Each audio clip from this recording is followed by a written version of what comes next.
Hi, welcome to ಓಮ್ಲೇಟ್. ನಾನು ಇವತ್ತು egg fried ರೈಸನ್ನು ಮಾಡ್ತಾಯಿದ್ದೀನಿ.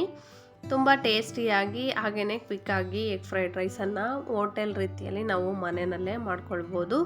ಎಗ್ ಫ್ರೈಡ್ ರೈಸ್ ಮಾಡೋದಕ್ಕೆ ಏನೇನೆಲ್ಲ ತೊಗೊಂಡಿದ್ದೀನಿ, ಹೇಗೆ ಮಾಡೋದು ಅಂತ ನೋಡೋಣ. 4 ಮೊಟ್ಟೆನ ತೊಗೊಂಡಿದ್ದೀನಿ. ಹಾಗೆಯೇ 1 ಕ್ಯಾಪ್ಸಿಕಮನ್ನು ಈ ರೀತಿ ಕಟ್ ಮಾಡಿ ಇಟ್ಕೊಂಡಿದ್ದೀನಿ. ಸ್ವಲ್ಪ ಎಲೆಕೋಸು, ಕ್ಯಾರೆಟು, ಹಾಗೆ 1 ಈರುಳ್ಳಿನ ಈ ರೀತಿ ಚಿಕ್ಕದಾಗಿ ಕಟ್ ಮಾಡಿ ಇಟ್ಕೊಂಡಿದ್ದೀನಿ. ಸ್ವಲ್ಪ ಹಸಿಮೆಣಸಿನ್ಕಾಯಿ, ಶುಂಠಿ ಬೆಳ್ಳುಳ್ಳಿ ಪೇಸ್ಟು, ಸ್ವಲ್ಪ ಗರಂ ಮಸಾಲ, ಹಾಗೆ ಕಾಳು ಮೆಣಸು ಪೌಡರನ್ನು ತೊಗೊಂಡಿದ್ದೀನಿ. ಸ್ವಲ್ಪ ಸೋಯಾ ಸಾಸನ್ನು ತೊಗೊಂಡಿದ್ದೀನಿ. ಈಗ ಸ್ಟವ್ ಮೇಲೆ ಒಂದು ಕಡಾಯನ್ನು ಇಟ್ಕೊಳ್ಳೋಣ. ಸ್ವಲ್ಪ ಎಣ್ಣೆನ ಸೇರಿಸ್ಕೊಳ್ಳೋಣ.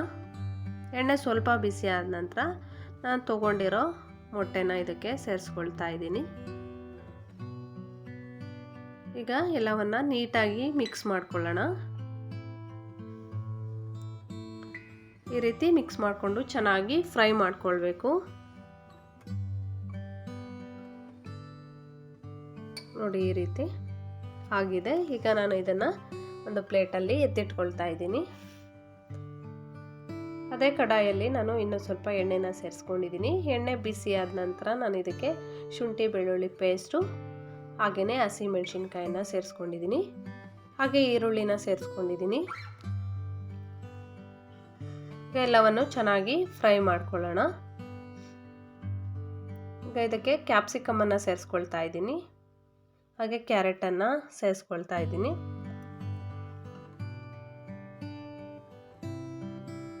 ಎಲ್ಲವನ್ನು ಮಿಕ್ಸ್ ಮಾಡಿಕೊಂಡು ಫ್ರೈ ಮಾಡೋಣ.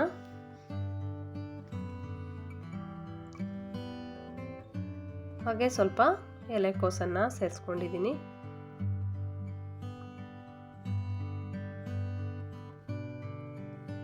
ಸ್ವಲ್ಪ ಉಪ್ಪು,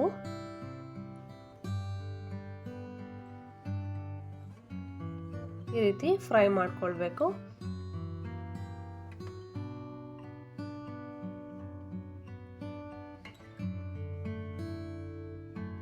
ನೋಡಿ, ಈಗ ಇದು ರೆಡಿ ಆಗಿದೆ. ಇದಕ್ಕೆ ನಾನು ಮೊದಲೇ ರೈಸನ್ನು ಮಾಡಿಟ್ಕೊಂಡಿದ್ದೀನಿ, ಅದನ್ನು ಸೇರಿಸ್ಕೊಳ್ತಾ ಇದ್ದೀನಿ. ಹಾಗೆ ಎಗ್ಗನ್ನು ಫ್ರೈ ಮಾಡಿಟ್ಕೊಂಡಿದ್ದೀವಲ್ಲ, ಅದನ್ನು ಸೇರಿಸ್ಕೊಂಡಿದ್ದೀನಿ. ಹಾಗೆ 1 ಸ್ಪೂನು ಕಾಳು ಮೆಣಸು ಪೌಡರ್, ಪೆಪ್ಪರ್ ಪೌಡರನ್ನು ಸೇರಿಸ್ಕೊಳ್ತಾ ಇದ್ದೀನಿ. ಹಾಗೆಯೇ ಗರಂ ಮಸಾಲ, ಹಾಗೆ 1-2 ಸ್ಪೂನಷ್ಟು ಸೋಯಾ ಸಾಸನ್ನು ಸೇರಿಸ್ಕೊಂಡಿದ್ದೀನಿ.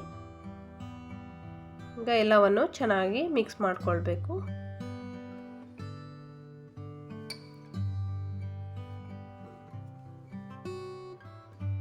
ನೋಡಿ, ಈ ರೀತಿ ಮಿಕ್ಸ್ ಮಾಡಿಕೊಂಡ್ರೆ ಸಾಕು. ರೆಡಿ ಆಗಿದೆ. ಈ ರೀತಿ ಎಗ್ ಫ್ರೈಡ್ ರೈಸು ತುಂಬ ಈಸಿಯಾಗಿ ಮಾಡ್ಕೊಳ್ಬೋದು. ನೀವು ಒಮ್ಮೆ ಇದೇ ರೀತಿ ಎಗ್ ಫ್ರೈಡ್ ರೈಸನ್ನು ಮನೆಯಲ್ಲಿ ಟ್ರೈ ಮಾಡಿ ಹೇಗಿತ್ತು ಅಂತ ಕಮೆಂಟ್ಸಲ್ಲಿ ತಿಳಿಸಿ. Thank you for watching.